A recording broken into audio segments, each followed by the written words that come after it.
नमस्कार आपण समस्त को प्रियास किचन में अनेक अनेक स्वागत।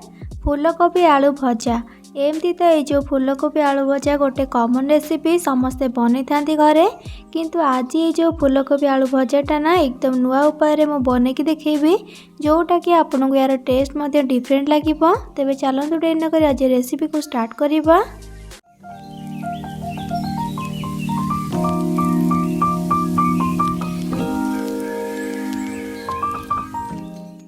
आज स्वादिया फूलकोबी आलू भजा बनवाई ये मुझे 500 ग्राम गोटे फ्रेश फूलकोबी आपण कम अधिया करके फूलकोबी को नहीं पारे। एवं चलतु या काटिकी आनदेबा। फूलकोबी भजापी आम फूलकोबी को बड़ बड़ पीसेस काटबानी ये मीडियम पीसेस काटिकी आनदेबा। आपण ये देखिपे काटी सारापर भल भाव धोबे निश्चय। जेकोसी भी फूलकोबी रेसिपी आपण मैंने बनातु फूलकोबी को निहाती भाव धोइबे। आकु काटिकी प्लेन पानी रे धोईकी आनला परे तापर कौन करबा ना ये देखो कड़े में 4 ग्लास खंडे पानी को देकी फुटिया बसई। पानी जिते बड़े ये फुटी आसो तापर ये जो फूलकोबी को आम काटिकी धोईकी रखी ताकू आम गरम पानी रे पकेबा। तापर से अधा छोट चामच हल्दी गुंड पकेबा आ सबू को थरे मिक्स करके फूलकोबी को 3 मिनट खंडे फुटे नेबा। ध्यान रखिए मीडियम फ्लेम रे 3 मिनट फुटेबे।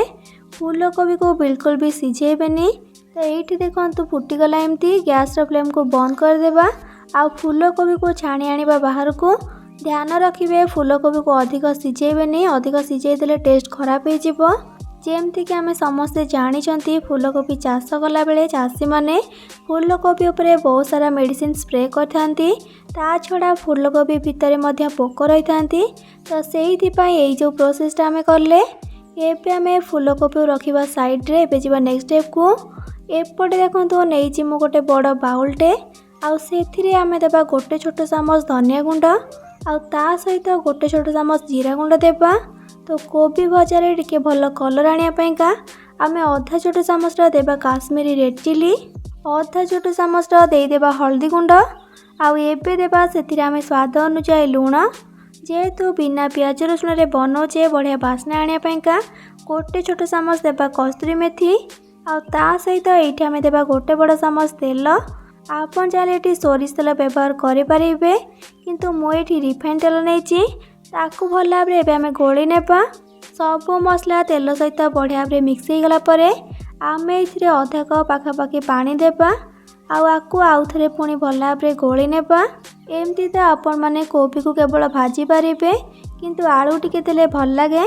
तो ये मु 3टी मीडियम साइज कंचा आलू को चोपा बाहर करके लंबा लंबा करके काटिकी धोईकी नहीं। तो आलू को दे सारापर जो कोबी को आम धोईकी रखी गरम पानी रे ताकू ये देदेबा। एबे मसला सहित फूलकोबी आलू को बढ़िया भाव गोली नेबा। निश्चिंत गोटे थर ये रेसिपी को बनातु, देखिए घरे समस्ते पसंद करेंगे। फूलकोबी सीजन भी चली बनातु निश्चय। तो ये देखो बढ़िया भाव मु गोली नहीं। एबे आम को कवर करके 10 मिनट रेस्ट देबा।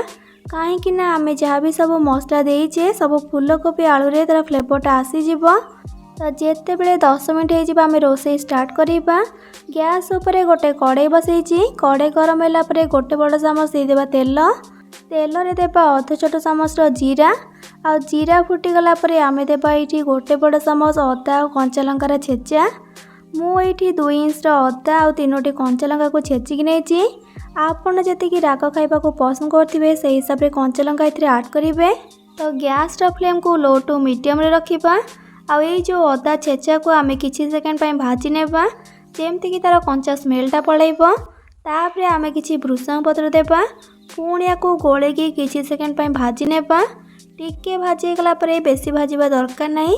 भाजी गला आम जो फूलकोबी आलू को मैरिनेट करके रखी ताकू ये ऐड करवा। एबे आम फूलकोबी आलू को बढ़िया भाव गोले नेबा। आ गैस फ्लेम को मीडियम रे रखिकी पाखापाखि 5 ରୁ 6 मिनट पर्यंत आम एपट सेपट करके भाजवा। तो कौन करवा आम घोड़े घोड़े भाजवा। तो घोड़े नेबा किछि मिनट गैप रे आपण माने घोड़णी काढ़ी पुणी थे मिक्स करके पुणी घोड़े 4 ରୁ 5 मिनट पर्यंत भाजी नेबा। 5 ରୁ 6 मिनट भाजला परे मु आपण मानकु देखौछि। देखंतु एठी फूलकोबी आलू ता सहित मसला बढ़िया भाव सब भाजी जाइए, हल्का कलर मध्य आसी जाइए। ता छड़ा फूलकोबी आलू भी ये 50 ରୁ 60% सीझीगला। तो ये आमर फूलकोबी आलू आउ टे सीझब तो से गैस फ्लेम को लो टू मीडियम करवा या कभर करके 4 ରୁ 5 मिनट पर्यंत सीझापी छाड़देवा जहाँद्वारा कि फूलकोबी आलू भल भाव में सीझीज। तो ये पाखापाखि 4 ରୁ 5 मिनट पर मु कभर काढ़ी। ये फूलकोबी आलू बढ़िया भाव सीझीगला। तो गोली नेबा गोटे थर आमे बाकी सब जिनस ऐड करवा। अधा छोट चामच दौची मु गरम मसला गुंड ता सहित आमे देबा गोटे मीडियम साइज कटा होता टमाटो। टमाटो ये ऑप्शनल अच्छी आप चले दे पारे न दे पारे किंतु टेस्ट भल आसो। ता सहित कटा होता धनिया पत्र किसी देदेबा सबको ये भल भाव में गोली नेबा। तो पछरे आमे जो सब जिनस पकेले से सीझब तो से पूरा गैस फ्लेम को लो करदेबा लो फ्लेम रे दम रे कभर करके 2 ରୁ 3 मिनट पर्यंत सीझे नेबा। तो लो फ्लेम रे 2 ରୁ 3 मिनट खंडे सीझेला परे एठी हमर चटपटा फूलकोबी आलू भजा एकदम रेडी हो गला। बस गोले नेबा और गैस फ्लेम को बंद कर देबा। एठी देखंतु फूलकोबी आलू बढ़िया भाव सीझी किंतु गोटा गोटा होके अछि। एमती रहिले खाइबा को भल लागिबो, अति सीझे देले भल लागिबोनी। निश्चिंत बनातु ए उपाय रे भजा को। केमती लगिला आपण मानक अनुभूति मो सहित शेयर करेंगे। भल लगी प्लीज वीडियोटी को लाइक करेंगे, सांग मानक सहित शेयर करेंगे। चैनल नुआ थे प्लीज चैनल को सब्सक्राइब करने पाखरे थी छोट bell icon all option click करेंगे जहाँद्वारा मो अपलोड करथिबा मो समस्त वीडियो नोटिफिकेशंस आपण सर्वप्रथमे पाई परिबे। आज रोची पुणी आसबि नुआ एक रेसिपी नहीं कि से पर्यंत रही। लव यू ऑल, जय जगन्नाथ।